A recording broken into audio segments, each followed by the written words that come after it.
Good morning, folks. Good Saturday to y'all. Sitting here watching Tottenham lose because these officials are terrible.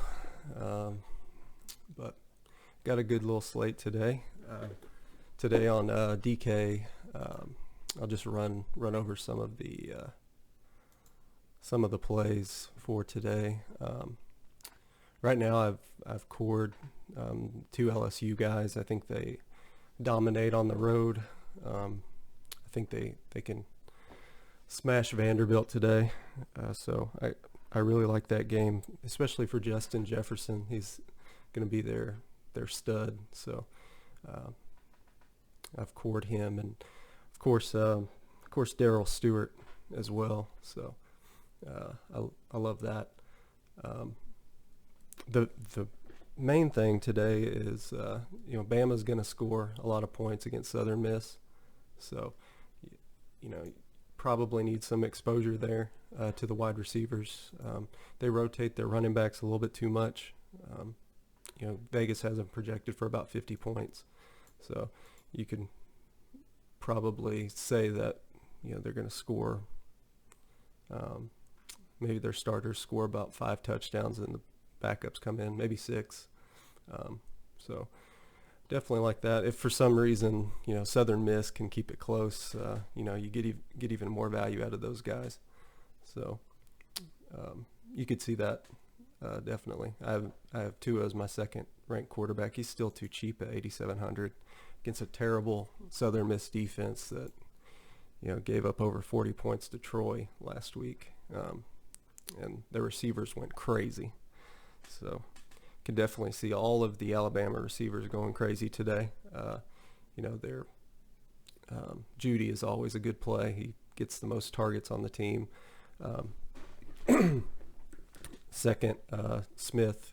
Smith could get a lot of targets as well, and Ruggs can just make one play and take it to the house. So yeah, those guys are good. And one of these weekends, Waddle's going to join the party as well. So he can make some big plays. I have him down here as a GPP play. $4,800 is way too cheap. He's a great player. One of the other games is Tennessee and Florida. One of the guys I'm looking at there would be LaMichael P. Ryan. He's 6,500. I think that's way too cheap for him. I have him in my main lineup right now, just because he's too cheap, and you can just throw him in there at one of the running back spots. I think he may be lower owned as well, because a lot of people will be on Edwards-Helaire against LSU. So that's one of the plays I would like there. On the receiving side, don't really love anyone there. Jawan Jennings is 6,300. That's kind of too high. Let's see. Marquez Callaway's only 4,800. He can make some big plays as well. And I don't like any of the Florida receivers because of the uncertainty at quarterback. They're going to be rotating QBs a little bit too. So, yeah, I kind of want to stay away from that side. But the running game, P. Ryan gets most of the carries, so he's definitely a good play there. LSU and Vanderbilt I talked about. Joe Burrow's an elite play. He can make plays with his legs as well. So, when they get down near the goal line, he can take some of those carries. And then the three big wide receivers. Justin Jefferson, he's just a stud, and Jamar Chase would be one of the other ones, and Terrace Marshall, 7,200. He's kind of pricey, but definitely a good play there. Vanderbilt's not good on defense, despite having a defensive head coach. They just haven't been good at all. Purdue sliced them up pretty good. So the next game is Cal and Mississippi. Just terrible for DFS. Just smash mouth football there.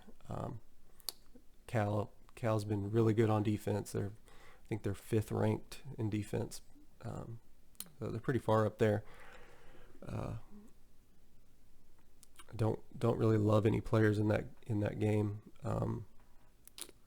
Scotty Phillips is getting most of the carries, but he's $6,800. I'd much rather have either P. Ryan or Edwards-Helaire there. Both of them are great plays over Collins. Next game is Michigan State and Northwestern. I really like Elijah Collins here for Michigan State. Northwestern's rush defense isn't great. They showed that last week. Charles Johnson ran all over him for UNLV. UNLV is not an elite team, so Michigan State's going to look to run here quite a bit as well. And then their target hog is Darrell Stewart Jr.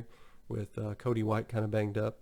He could even get more work. He's got double-digit targets the last 3 weeks, and he's just an elite wide receiver who catches everything thrown his way. Definitely a good play there. On the Northwestern side, I don't love anybody. Isaiah Bowser's back, so he can possibly have a big game, but Michigan State's rush defense is stout. So I don't see him running for crazy amounts of yards, but if he does, he could be possibly a GPP guy. Next game is Michigan, Wisconsin. Weather's going to be horrible there, 15-mile-an-hour winds, which will affect the passing game. Michigan hasn't been great on offense this year, so that running game is going to be needed today. But I think they're going to have to pass to win, to be honest. Peoples-Jones is supposedly out for Michigan. Ronnie Bell has got the most targets the last couple weeks, and he's cheap. He's $4,000 there, and for a team that has to pass, I love that value if you need it.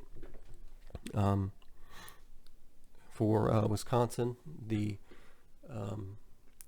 big thing you have to look at today is whether or not to play Jonathan Taylor. He's $8,900, so most expensive player on the slate, I guess. So super expensive, but he has slate breaking ability there. Especially if Michigan is overrated on defense, like I think they are. I have him currently in 2 of my 3 lineups that I'm making today, so I can definitely see him doing some damage today. And wide receiver wise, I don't love anybody on that end, so I'm probably gonna stay away from it, especially with the weather being as bad as it is. Next game I want to look at is Auburn and Texas A&M. Kellen Mond's going to be probably popular today, a little bit more popular than I would like, because if he goes off, I'm not going to have a whole lot.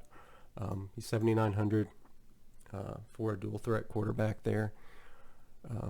Just in case, maybe Auburn's defense is a little overrated, and he goes off at home. He can definitely do that if he puts up a good 20-point game, 25-point game.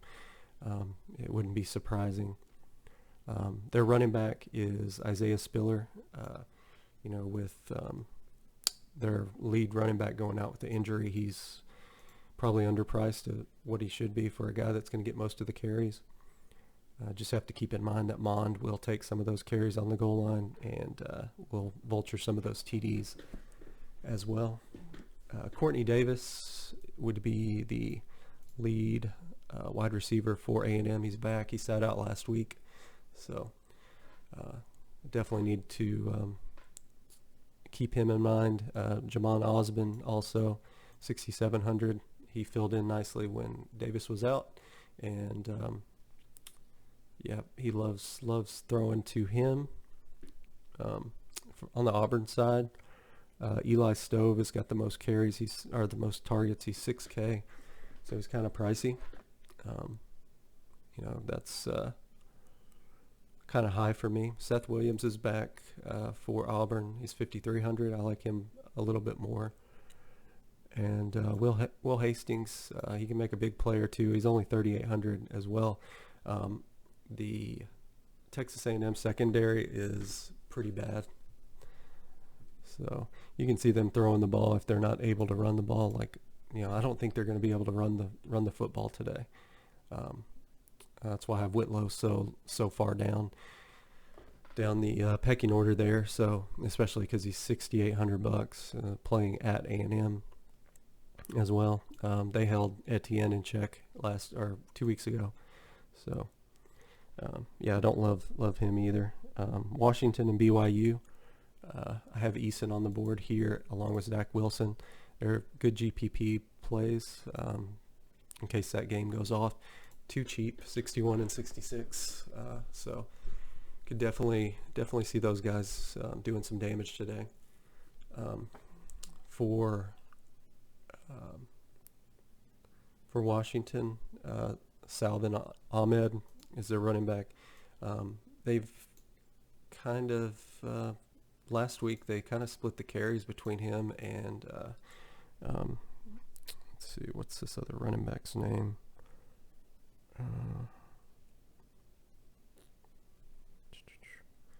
Richard Newton. He's a freshman. He came in and stole some goal line carries. I think he had 3 touchdowns last week. So at 4,800, I don't hate him. Actually, let me go ahead and add him to the list here.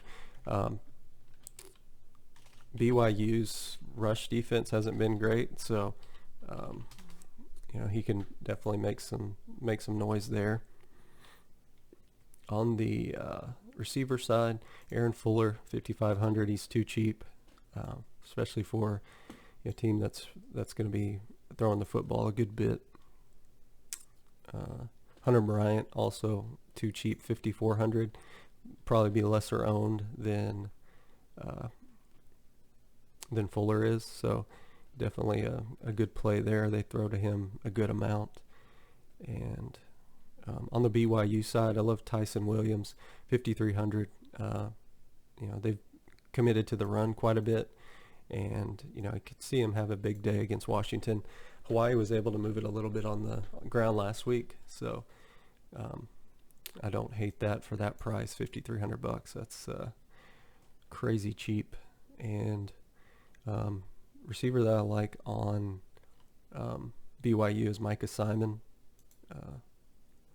Always going to try to get him in some GPP lineups. Did I not? Looks like he's not here, but I'll add him in there.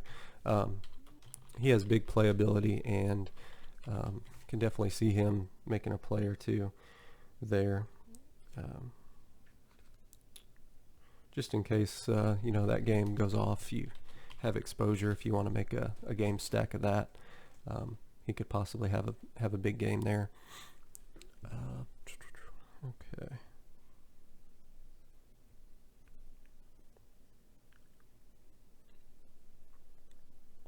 Louisville and Florida State's the next game.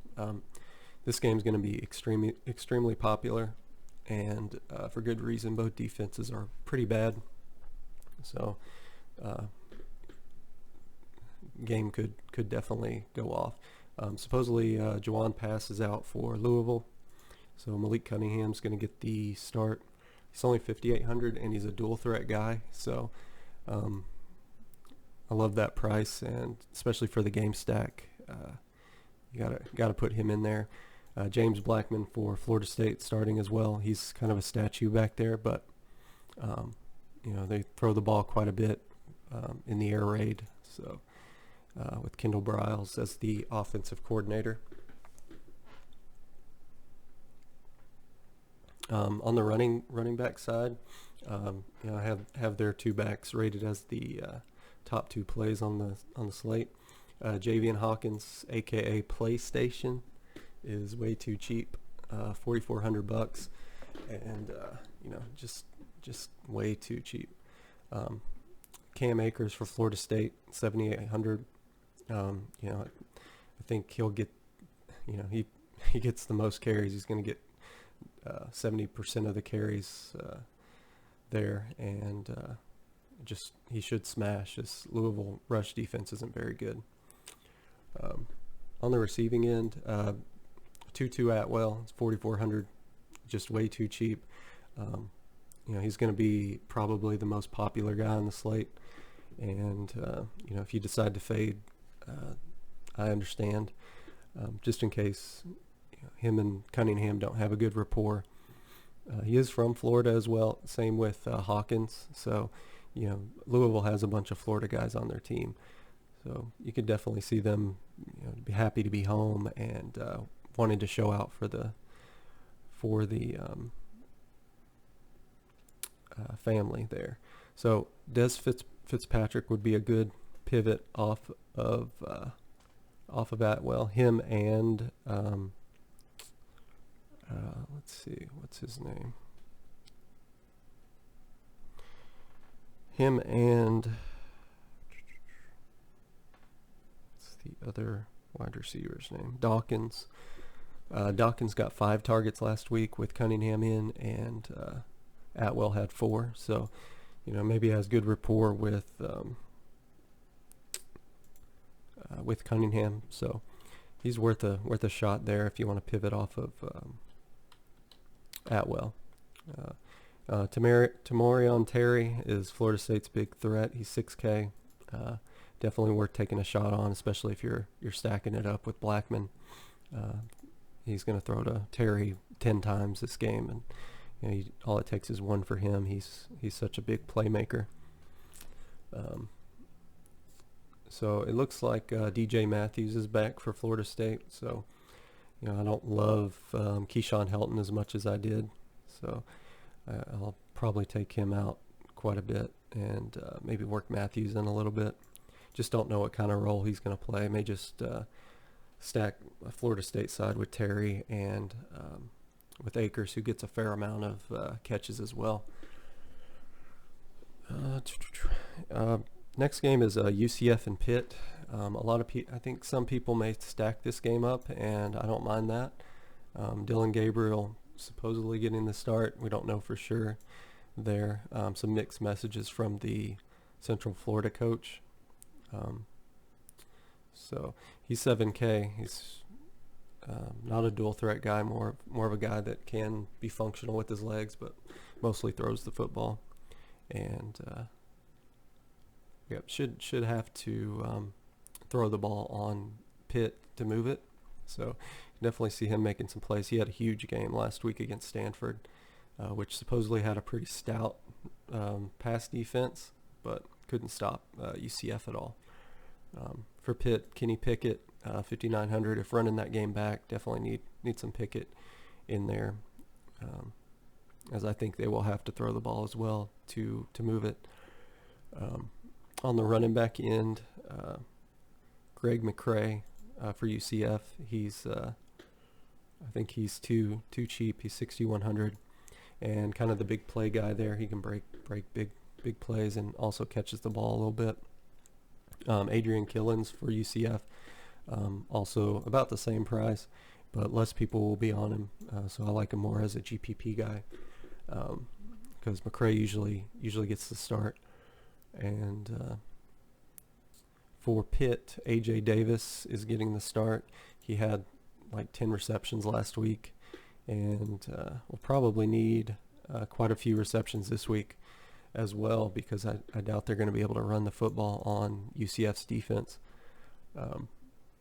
On the wide receiver side, Gabriel Davis for UCF, 5,800, way too cheap. All he does is make big plays and gets ton of targets. Trey Nixon, 5,700, also their deep threat. His distance on target is crazy. 5,700 is way too cheap for him. And for Pittsburgh, we're looking at Maurice French. He's 5,800. Dude gets all the targets as well. Him and Tasir Mack are going to dominate the targets today. He's 5,500, and if making a game stack, just throw those two guys in there with Davis and Nixon, and go from there. Probably throw McCray in there. maybe AJ Davis, and you can stack it up real nice. Last game of the day, which I love. It's probably my favorite game of the day. South Carolina and Missouri. South Carolina looked really good last week against Alabama's defense. They were able to throw it. Helinski gets his first start on the road. He's 6,300. More of just a, just wants to make plays with his arm, and can definitely see him having a big game. Kelly Bryant's interesting, 7,500, and making a game stack, definitely run him back because he's what makes that offense go. On the running back end, it's a two-headed monster mostly on both sides. Tyler Beatty for Missouri is 5,800. I love him. Probably my favorite, or one of my favorite running backs on the slate today. Just because he catches the ball out of the backfield and also can run the ball between the tackles effectively. Larry Roundtree's also there, 7,700. So I'd use him in GPPs. South Carolina's run defense isn't great. For South Carolina, they have Rico Dowdle, and he is 5,300, so really cheap there. They also have Tavian Feaster, the transfer from Clemson, and he's cheap as well. I just like Dowdle's big playability there. I'll probably use him in my game stacks as well because he can catch the ball a little bit out of the backfield. On the receiving side, definitely like Brian Edwards.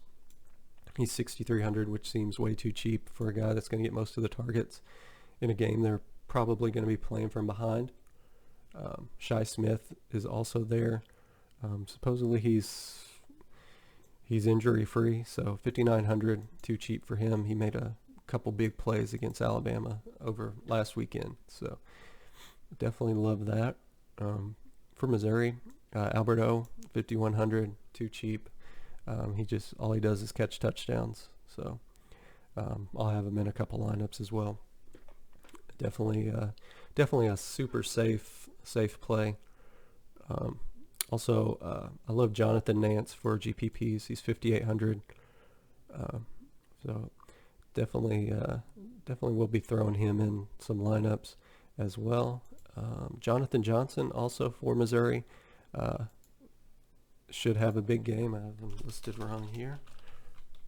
5,700 is too cheap for the guy that's going to get most of the targets in this high-scoring game. So give me all of that as well. Let me run over these games real quick on FD as well. We have the Texas-Oklahoma State is included in this slate, so I'm gonna run those guys in there. I made two cores here just because I couldn't decide. I have two lineups on FD that include a Texas-Oklahoma State stack and a Nebraska stack. They should dominate Illinois today on offense. Adrian Martinez, 9,400, and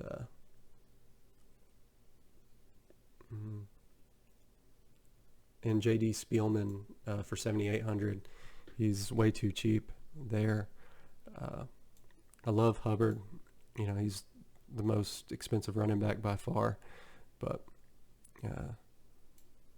Texas defense isn't very good, and they're very banged up this week. So I think that game's going to be a 56-50 type of game, and you definitely want a lot of exposure to that. Tylan Wallace is there too. Definitely need to play him in any game stacks. And Dylan Stoner is 6K, which it seems like a huge misprice there. Also, they include the SMU TCU game in the FanDuel slate. I love Jalen Reagor. He's 8,800 there. He should be able to rack up some touchdowns on that end, especially if Max Duggan gets the start, which is projected. He should be able to rack up some points. definitely like Spencer Sanders for Oklahoma State, 9,500, and Justin Herbert, Oregon is also on the slate. Oregon, Stanford's defense has been gashed this year, so 9,700 for him seems cheap. And Travis Dye is 6,800. He's going to be starting for Oregon at running back. Also catches the ball out of the backfield. Not as important on FanDuel, but just more opportunity there for a $6,800 player. Crazy cheap there. Maurice Washington's 8,900. He's too cheap, and Dedrick Mills for 7,700 is way too cheap for him on FanDuel if playing that slate. Also got Georgia, Notre Dame on this slate as well. DeAndre Swift, he's going to get most of the carries. He's $9,200. Catches the ball in the backfield too. Like him a lot. And let's see, anything else that sticks out to me here. Johnny Johnson as well as Ricky Smalling are too cheap on FanDuel, 8,200 and 7,700. Reggie Roberson is too cheap on FanDuel as well, 8,700. Jacob Breeland for Oregon. If running a Oregon stack with Justin Herbert, just plug Breeland in there. He looks for him all the time. He's his favorite target. For $7K, that's way too cheap for him. So throw him in your lineup if running that stack, which I like. That's probably my third favorite stack today, is running Dye with Herbert and Breeland there. So go with that if you like it. Anthony Schwartz also is too cheap on FanDuel, 6,400 for a guy that can make big plays against this terrible A&M secondary. Colin Johnson, 7,800 on FanDuel, coming back from the hamstring injury. Probably throw him in some Texas stacks as well, along with Duvernay, who's 9,200. Who's going to get most of the targets, can break one tackle and he's gone against that terrible Oklahoma State defense. But yeah, that pretty much wraps it up. If you have any questions, just let me know in the Discord and I will get back with you. So good luck to everybody, and hit me up in the Discord if you have any questions.